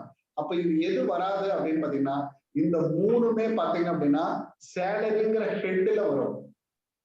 இது எல்லாமே வந்து சேலரிங்கிற ஹெட்ல வரும். இந்த டேர்ம் வந்து ஃபீஸ் ரிசீவ்டு ரெண்டரிங் த ப்ரொஃபஷனல் சர்வீஸ் அப்படின்றது பிசினஸ் ஆர் ப்ரொஃபஷன் இன்கம் அப்படின்ற ஒரு வார்த்தை சொல்லுவோம் இல்லைங்களா? இது வந்து ப்ரொஃபஷன் இன்கம்ங்க. ப்ரொஃபஷன் இன்கம் யார் வாங்குவாங்க? Auditor, lawyer, doctor, lawyer, auditor, chartered accountant, இவங்க எல்லாம் வாங்கக்கூடிய இந்த இன்கம் இது வந்து பென்ஷன் வருது. ஐயா கல்வி புரியுதுங்களா? இது வந்து not comes under the salary head. இந்த பீஸ் இதெல்லாம் வந்து எந்த ஹெட்ல வரக்கூடாதுங்க, சேலரி ஹெட்டின் கீழே வரக்கூடாது. அப்ப சேலரிக்கு உள்ள அடங்காது அப்படின்றது அதனுடைய பொருள். உள்ள அடங்காது. அப்ப இந்த மூணு உள்ள அடங்கும். இது மட்டும் தனி ஹெட்டாவே நமக்கு இருக்கு. இந்த ப்ரொஃபஷனல் இன்கம் அப்படின்றது வந்து நமக்கு தனி ஹெட்டாவே இருக்கிறதுனால இது சேலரியில் அடங்காது அப்படின்றத நான் வச்சுக்கணும். சின்ன கொஸ்டின், நம்ம எப்படி தப்பு பண்றோம் பாருங்க. வேஜஸா இருக்குமோ அப்படின்றது தப்பு பண்ணுவோம், பென்ஷனா இருக்குமோ அப்படின்னு தப்பு பண்ணுவோம். இப்படிதான் நம்மளுடைய தெரிஞ்ச கேள்விதான் தப்பாகும். நான் சொல்ற வார்த்தை உங்களுக்கு 100% இருக்கும். நீங்க படிச்ச கேள்விகள் மட்டும்தான் தப்பாகும், படிக்காத கேள்விகள் உங்களுக்கு கரெக்ட் ஆயிடும் எக்ஸாம்ல. அப்போ அதுக்கான அண்டர்ஸ்டாண்டிங் கூடுதலா அதிக தடங்கள் திரும்ப திரும்ப பாக்குறப்பையும் திரும்ப திரும்ப மனசுல பதிய வைக்கிறப்போ மட்டும்தான் அந்த இடம் வந்து உங்களுக்கு மறக்காம இருக்கும். அப்ப இந்த இடத்துல ஃபீஸ் அப்படின்னு வந்தாவே இங்க வராது. ப்ரொஃபஷனல் சர்வீசஸ் அப்படின்றப்ப அதுக்குன்னே ஒரு தனி ஹெட் இருக்கு அப்படின்றது. பிசினஸ் இன்கம்னே நம்ம படிச்சுட்டு இருப்போம். ப்ரொஃபஷனும் அதுலதான் இருக்கு அப்படின்றத படிக்காம விட்டுருவோம். அதனால வந்து தவறுதான் இது. இந்த கொஸ்டின் வேலிடான கொஸ்டின் தாமா இது. Okay, R you clear? இந்த இடம் உங்களுக்கு நல்லா புரிஞ்சிச்சாமா? Yes, sir. Okay, fine. 31st question. As per the section 15, salary shall be taxed on due basis. விட்டு வாங்குறாங்க. Due basis or receipt basis, whichever is அப்படின்றதுல கொடுக்குறாங்க. Due basis or receipt basis, earlier, later, suitable to the employee அப்படின்றாங்க. இது ஒரு சின்ன question. But நேற்று சொன்னதனுடைய ஒரு விஷயம் இருக்குங்க. ஆன் ரெசிப்ட் அப்படின்னு ஒரு கொஸ்டின் நீங்க பாத்தீங்க இல்லையா? அது மாதிரிதாங்க. அப்ப எப்ப நீங்க முன்னரே நீங்க வந்து பெறும்போது அது என்னவாக மாறுது அப்படின்னா சேலரியாக மாறும். முன்னரே பெறும்போது அது சேலரியாக மாறுகிறது. அப்ப சேலரியாக மாறுகிறது அப்படின்றது இதனுடைய பொருள். அப்போ எவ்வளவு சீக்கிரம் வாங்குறீங்களோ அப்போ அவ்வளவு சீக்கிரம் உங்களுக்கு என்ன ஆயிடும், சேலரியா மாறிடும் அப்படின்றத இந்த question. Under section 16 of 1A, under section 16 of 1A, salaried person is entitled to standard deduction of எவ்வளவு ஸ்டாண்டர்ட் டிடக்ஷன் அவருக்கு கிடைக்கும் சொல்லுங்க பார்க்கலாம். salaried personக்கு கிடைக்கக்கூடிய ஸ்டாண்டர்ட் டிடக்ஷன் 30,000 சார். 30,000. மத்தவங்க சைலண்ட் ஆயிட்டீங்க. இந்த இடமும் உங்களுக்கு ஒரு அன்னோன் அப்படின்றது எனக்கு நல்லா புரியுது. இந்த இடமும் உங்களுக்கு அன்னோன். 12,500 சார். இந்த இடத்துல வந்து 40,000. இந்த வருஷம் நமக்கு இருக்கக்கூடியது 40,000. ஓகே, இப்ப நமக்கு இருக்கக்கூடியது 40,000. இப்ப பாருங்க ஸ்டாண்டர்ட் டிடக்ஷன்ஸ்ல என்னென்னலாம் இருக்கும். Deductions from salary section 16. இப்ப இதை பத்தி ஒரு முழுசா அப்படியே எடுத்துக்கலாம். Section 16 of 1A, standard deduction 40,000 or amount of salary. எந்த அசஸ்மெண்ட் இயருங்க? 19,020. இப்போ 19, 20, 20, 21 இந்த ஆண்டுகள்ல நமக்கு இருக்கக்கூடியது 40,000. அதுக்கு முன்னாடி 30,000. அதுக்கு முன்னாடி உங்களுக்கு 30,000. அவர் சொன்ன 30,000 இஸ் கரெக்ட். பட் இந்த அசஸ்மெண்ட் இயருக்கு அப்படின்றத பாக்குறப்ப பாத்தீங்கன்னா இதுக்கு 40,000. அடுத்தது கவர்மெண்ட் ஹேஸ் வித்ட்ரான். இதுல வேற ஏதாவது இருக்கா? 1A பார்த்துட்டோம். அப்போ இதுல பாருங்க கவர்மெண்ட் ஹேஸ் வித்ட்ரான். பாருங்க டிரான்ஸ்போர்ட் அலவன்ஸ் 19,600. 19,600 இதுவும் வந்து டிரான்ஸ்போர்ட் அலவன்ஸையும் இதுல கொண்டு வரலாம் அப்படின்னு சொல்றாங்க standard deduction. Medical reimbursement amounting to 15,000. therefore this is a savings of 5,800 per annum. 5,800 ரூபாய் அப்படின்ற அந்த பெரணத்துல இருந்து for claiming standard deduction no bills is required to furnish it. அப்போ 15,000 ரூபாய் நீங்க என்ன பண்ணிக்கலாம் அப்படின்னா மெடிக்கல் ரீஇம்பர்ஸ்மெண்ட் பண்ணிக்கலாம். அதாவது மெடிக்கல் செலவு பண்ணதுக்கு 15,000 ரூபாய் நீங்க பண்ணிக்கலாம். ஆனா எந்த ஒரு பில்லுமே வைக்காம நீங்க எவ்வளவு பண்ணிக்கலாம்? 5,800 ரூபாய் பண்ணிக்கலாம் அப்படின்னு சொல்லி பில்லோட நீங்க 15,000 ரூபாய் கிளைம் பண்ணிக்கலாம். பில்லு வைக்கல அப்படின்னா உங்களுக்கு 5,800. ஓகே, 16(2) இதுவும் நமக்கு டிடக்ஷன்ஸ்ல வரக்கூடியதான். Entertainment allowance. என்டர்டைன்மெண்ட் அலவன்ஸ் பொழுதுபோக்கு அலவன்ஸ் ஃபர்ஸ்ட் நம்ம ஆட் இந்த சேலரியில ஆட் பண்ணிருப்போம். Then as allowed deduction in this section first add பண்ணிட்டு கீழே டிடக்ட் பண்ணிருப்போம். என்டர்டைன்மெண்ட் அலவன்ஸ் பொறுத்த வரைக்கும் அந்த நல்லா பார்த்துக்கோங்க. என்டர்டைன்மெண்ட் அலவன்ஸ் யாரு கரெக்டா சொல்றீங்க? என்ன அலவன்ஸ், என்ன இதுல எவ்வளவு லிமிட் எப்படி இருக்கும் அப்படின்னு? 5,000 1/5 of basic. 5,000 sir government employees மட்டும் சார். கவர்மெண்ட் எம்ப்ளாய்க்கு மட்டும் வரும். கவர்மெண்ட் எம்ப்ளாய்க்கு மட்டும் தான் வரும். அல்லது எப்படி சொல்லாங்க? R 20% of basic. 1/5 or 20% எல்லாமே ஒண்ணுதானுங்க. ஆமாங்க சார், ஆமாங்க சார். 1/5 or 20% of salary. இதுல whichever is lessங்களா? less sir, whichever is less. whichever is less இது வந்து கவர்மெண்ட் எம்ப்ளாய்க்கு மட்டும்தான் இந்த என்டர்டைன்மெண்ட் அலவன்ஸ் போடுது. அடுத்து பாருங்க ப்ரொஃபஷனல் டாக்ஸும் ஒரு ஸ்டாண்டர்ட் டிடக்ஷன்ஸ் தான். ப்ரொஃபஷனல் டாக்ஸும் ஸ்டாண்டர்ட் டிடக்ஷன்ஸ்ல தான் வரும். எவ்வளவு பிடிச்சிருந்தாலுமே நீங்க என்ன பண்ணிக்கலாம், கொடுத்துடலாம். ப்ரொஃபஷனல் டாக்ஸ் யாருக்கு கட்டுவோம்?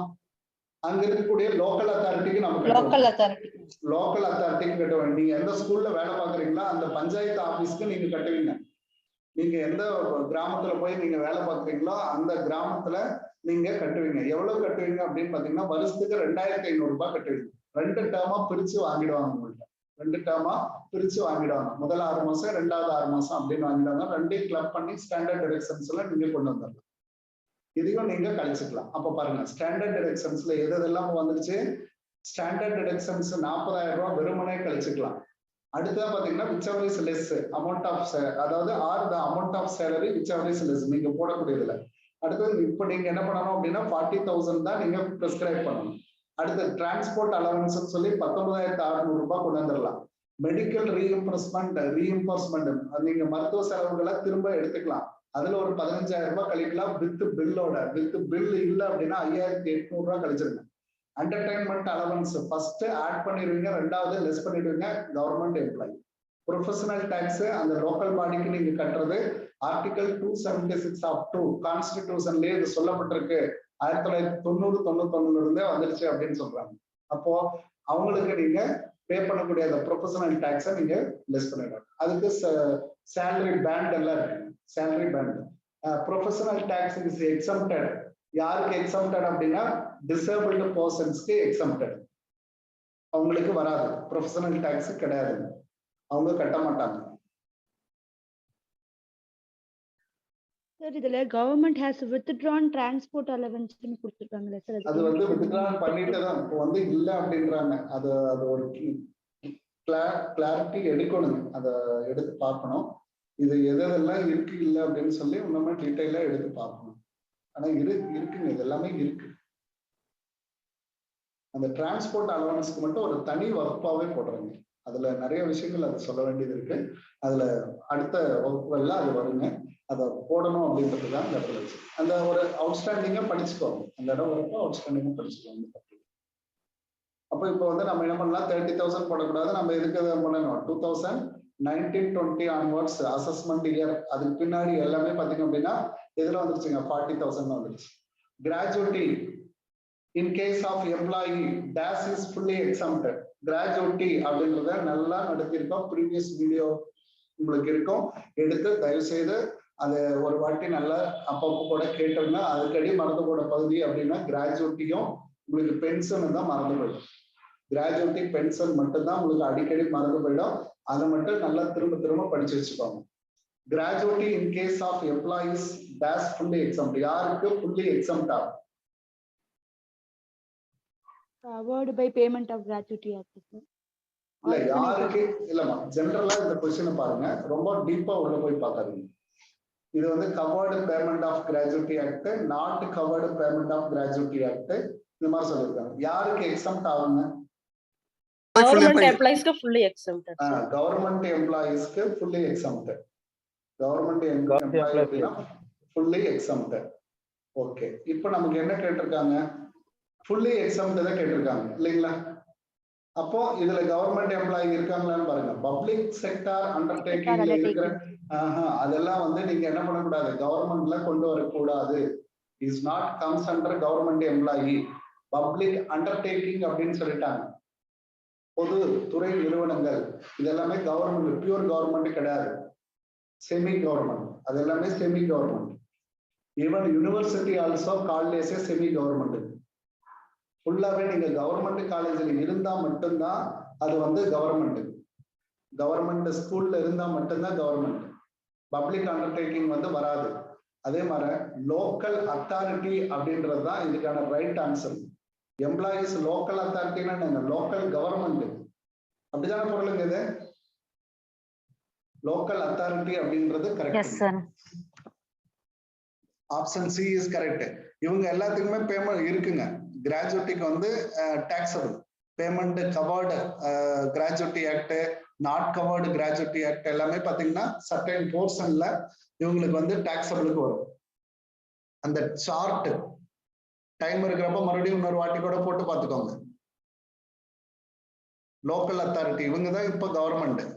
இப்போ இந்த ஸ்டேட்மெண்ட், இந்த 4 ஆப்ஷன் படி public sector not a government அப்படின்றத புரிஞ்சுக்கோங்க. இது ரெண்டுக்குமே வரும். அப்ப local authority is now like is called as a government sector. இப்ப பென்ஷன்ல கேட்டிருக்கோம். 34வது question. uncommuted pension. Uncommuted pension dash is whether received by the government employee or non-government employee, taxable, not taxable, partially taxable, partially not taxable. இந்த இடத்துல உங்களுக்கு டக்குன்னு சொல்ல வரல. அந்த chart பாத்தீங்க அப்படின்னா உங்களால சொல்ல முடியும். uncommuted pension, commuted pension, uncommuted pension. taxable sir. uncommuted அப்படின்னு வரப்ப இது taxable. கரெக்ட்மா? uncommuted கவர்மெண்ட் அண்ட் நான் கவர்மெண்ட் ரெண்டு பேருக்குமே சார். கவர்மெண்ட் அண்ட் நான் கவர்மெண்ட் ரெண்டு பேருக்குமே taxable. இதெல்லாம் பேசிக் क्वेश्चंस தான். பேசிக் क्वेश्चंस தான். சொல்லுங்கம்மா. சார் இந்த ஸ்டாண்டர்ட் டிடக்ஷன் வந்து இப்போ அசஸ்மெண்ட் இயர் 50,000 இன்க்ரீஸ் பண்ணிருக்காங்க சார் 2021க்கு. அப்படியாப்பா? 50,000 சார். சரி சரி சரி சரி. நான் வந்து அசஸ்மெண்ட் இயர் 2021 50,000. சரி சரி. Okay okay. 1920 இப்போ வந்து 2021 இல்லைங்க? 2021க்கு 50,000 சார். 2021க்கு வந்து ஸ்டாண்டர்ட் டிடக்ஷன்ஸ் வந்து அவங்க என்ன சொல்றாங்க அப்படின்னா 50,000. ஓகே ஃபைன், பாத்துறோம். நான் வந்து இந்த கொஸ்டினுக்கு இந்த இதை பார்த்துருக்கேங்க. ஓகேங்களா? 19-20க்கானது 40,000. Okay sir. Okay sir. Thank you bro. Very nice updated information. Okay, uncommuted government whether it is a non-government employee is fully taxableங்க. taxable. commuted அப்படின்னு வரப்ப ரெண்டா பிரியும் இல்லைங்களா? commuted அப்படின்ட்டு வரப்ப ரெண்டா பிரியும். ஒரு போர்ஷன் என்ன போர்ஷன் அப்படின்னு பாத்தீங்கன்னா 1/3 போர்ஷன், இன்னொரு போர்ஷன் என்ன அப்படின்னு பாத்தீங்கன்னா 1/2 போர்ஷனுங்களா? அப்படிதான் பிரியும். ரெண்டா பிரியும். gratuity receive gratuity receive பண்ணாட்டி ஒண்ணு. gratuity receive பண்ணா ஒண்ணு, gratuity receive பண்ணலனா ஓகே.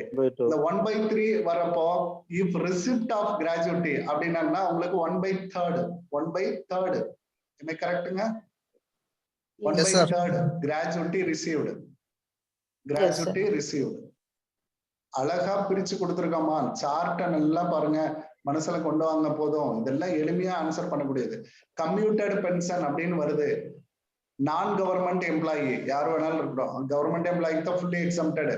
நான் கவர்மெண்ட் எம்ப்ளாய்க்கு தான் பென்ஷனே வரும். நான் government employee who is not receipt. இந்த இடத்துல பாருங்க, நாட் இன் ரெசிப்ட். வேலை முடிஞ்சு போச்சுங்க. நாட் இன் ரெசிப்ட் அப்படின்றப்ப பாதி, புரியுதுங்களா? 1/2 ரெசிப்ட் 1/2, நாட் இன் ரெசிப்ட் அப்படின்றப்போ 1/2. இந்த கொஸ்டினுக்கு 1/2. ஓகே, கம்யூட்டட் கம்யூட்டட் அப்படின்னு வந்துட்டீங்கன்னாவே 1/3 1/2 இப்படிதான் நீங்க பார்க்கணும். கிராஜுவிட்டி ரிசீவ்டுனா 1/3 போடுங்க. கிராஜுவிட்டி நாட் ரிசீவ்டுனா பாதியை கொடுத்துருங்க, அவ்வளவுதான்.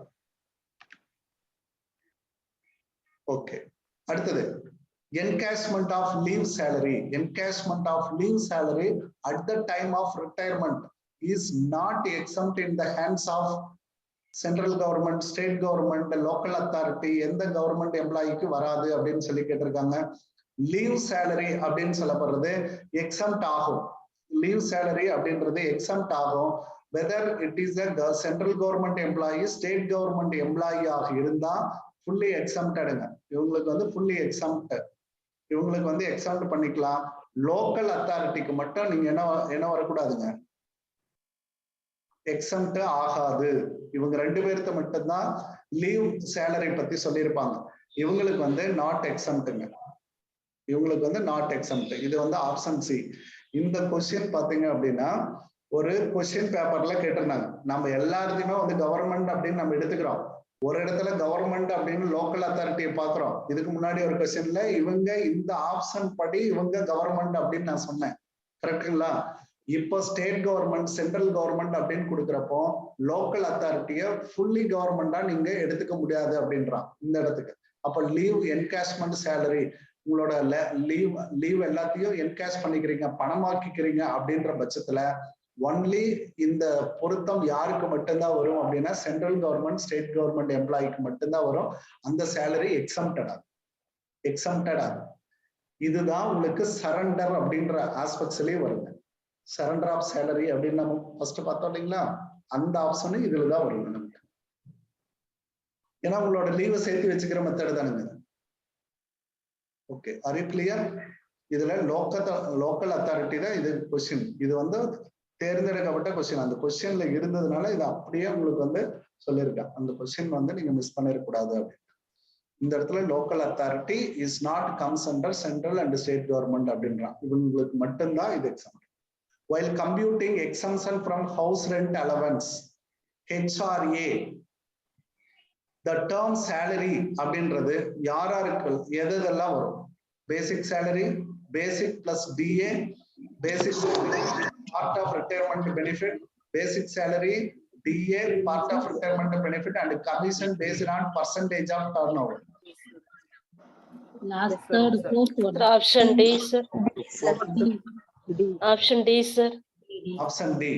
Correct. Option D, sir. Very nice. DAவும் வரும், part of benefit வரும், கமிஷனும் வருங்க, பர்சன்டேஜ் கமிஷன் பர்சன்டேஜும் வரும். அப்ப ஆப்ஷன் டி இஸ் கரெக்ட். இதெல்லாம் பேசிக்கான கொஸ்டின்மா, நல்லா புரிஞ்சுக்கோங்க. இதெல்லாம் பேசிக்கான கொஸ்டின். நாம பிரிச்சு கேட்கிறப்ப தப்பு பண்ணிடுவோம். இதெல்லாம் பிரிச்சு கேட்கிறப்ப நம்ம தப்பு பண்ணிடுவோம். அப்ப இதுக்கு இந்த ஹெச்ஆர்ஏக்கு மட்டும் இருக்கிற எல்லாத்தையும் ஆட் பண்ணுவாங்க, அது மாதிரி நினைச்சுக்கோங்க. அடுத்தது question number 39. Education allowance is exempt up to dash per month per child, maximum 2 children. எவ்வளவு ரூபாய்ங்க? 100 sir, rupees 100 sir. நல்லா மெமரி பண்ணி வச்சுக்கோங்க. இதெல்லாம் வேற அமௌண்ட்டுக்கே வராது. ஒருவேளை இந்த வருஷம் அமௌண்ட் அதிகப்படுத்தி இருப்பாங்களோ அப்படின்ட்டு எல்லாம் எதுவுமே நினைக்காதீங்க. எதுவுமே அதிகப்படுத்தல, 100 ருபீஸே தான். ரைட்? நம்மளை குழப்பறதுக்காக 200, 300, 800ன்னு கொடுத்துருவாங்க. ஒருவேளை இந்த 2021ல மாத்திருப்பாங்களோ அப்படின்னு நீங்க நினைக்கலாம். எதுவுமே மாத்தல, இது எல்லாமே 100 தான். Okay, fine. ஹாஸ்டல் அலவன்ஸ் இது நமக்கு மாறாம 100, 200, 300, இது 800. இது 800 இதே மாறாம 300 sir, 300 sir. Option C is correct. Option C is correct. அப்ப மேக்ஸிமம் அமௌண்ட் எவ்வளவு? மேக்ஸிமம் அமௌண்ட் எவ்வளவு? Qualifying amount 2400. அதாவது rupees 100 பெர் மந்த் இல்லைங்களா? அப்போ 12 மாசத்துக்கு எவ்வளவு, அதே மாதிரி 2 சில்ட்ரனுக்கு எவ்வளவு, இப்படிதான் போட்டு போயிருக்கணும். ஓகே, 2 சில்ட்ரனுக்கு எவ்வளவு, அப்போ 12,000 rupees 2,400. இதுதான் மேக்ஸிமம் குவாலிஃபையிங் அமௌண்ட். இதுதான் மேக்ஸிமம் அமௌண்ட். இந்த இடத்துல மேக்ஸிமம் அமௌண்ட் எப்படி வருங்க? 10,200. 300. Maximum 300 into 12. Very nice. இப்போ கரெக்டா போடுறீங்க. 1,600. 300 into 12 into 2. அப்ப எவ்வளவு வருமா? 1,200 for 2 children. ஓகே. 10,200. 10,000. கரெக்டாமா? 7,200. ஓகே, இன் கேஸ் ஒரு 8,000 அவர் பே பண்ணிருக்காரு அப்படின்னு வரப்போ என்ன பண்ணுவீங்க? 800 exempted. Exempted எவ்வளவுமா? Taxable exempted 7,200. 7,200, taxable 800. தாண்டி அதிகமா போறத நீங்க என்ன பண்ணிடுங்க? டாக்ஸபிளுக்கு கொண்டு வந்துருங்க. அதே மாதிரி எஜுகேஷன் அலவன்ஸ் 2,400க்கு அதிகமா போறத நீங்க என்ன பண்ணிடணும்? டாக்ஸபிளுக்கு எடுத்துட்டு வரணும். எடுத்து. ஓகே, ஃபைன்மா. இன்னைக்கு நிறைய क्वेश्चंस, ரொம்ப நேரம் நல்ல क्वेश्चंसா பார்த்திருக்கோம்.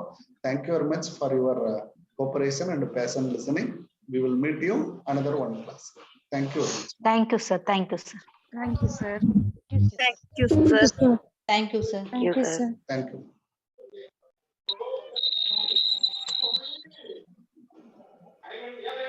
Thank you, sir.